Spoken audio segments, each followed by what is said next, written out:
저는 이제 개인적으로 박수진 씨가 결혼 후에도 활발하게 활동을 하실 줄 알았어요. 맞아요. 왜냐면 박수진 씨가 결혼 전에 테이스트 로드 MC이자 먹방이었으면 맞아요. 하셨잖아요. 그런데 결혼 이후에 방송이 완전 뜸하세요.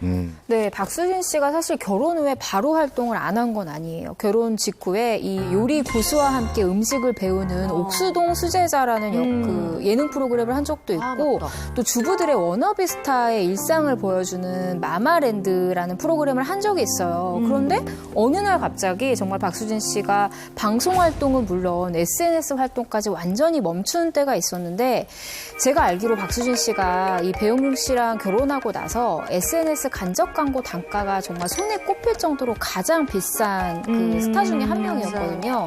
근데 그 모든 수익을 포기하고 전부 다 이 활동을 접은 적이 있는데 가만히 생각해보면 가장 큰 좀 영향을 줬던 사건이 있었던 것 같아요. 바로 첫째 출산 이후에 불거진 유명인 특혜 논란이었습니다. 박수진 씨가 첫 아이를 출산한 건 2016년 10월이었어요. 근데 이 논란이 불거진 건요. 1년 후인 2017년 11월이었어요. 한 온라인 커뮤니티에 유명 연예인 부부 아기 특혜 논란이라는 제목의 글이 올라왔는데 그 내용을 소개해드리면요.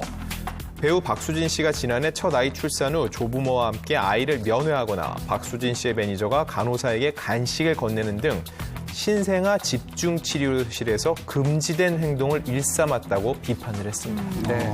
금지된 행동이긴 하지만 면회를 하거나 간호사에게 간식을 주는 일 이게 유명인의 혜택이라고 보기는 좀 어렵지 않을까라는 생각을 해보는데 추가 폭로글이 또 이어집니다. 아기가 작고 위급한 순서대로 인큐베이터가 구분되어 있고 상태가 호전되고 커갈수록 셀을 옮겨가는 시스템인데 박수진 씨는 태어날 때까지 A셀에 있었다라는 추가 폭로글이 달리면서 출산 특혜 논란에 휩싸이게 된 거죠. 네, 산모들은 몸도 몸이지만 심리적으로 또 굉장히 예민할 때거든요. 그래서 아마 같은 일이 발생되지 않았으면 하는 바람에 뒤늦게나마 글을 올린 게 아닌가 싶은데요. 이런 논란에 대해서 박수진 씨는 입장을 밝힌 바 있나요? 네, 박수진 씨는 SNS에 자필 편지로 자신의 입장을 밝혔는데요.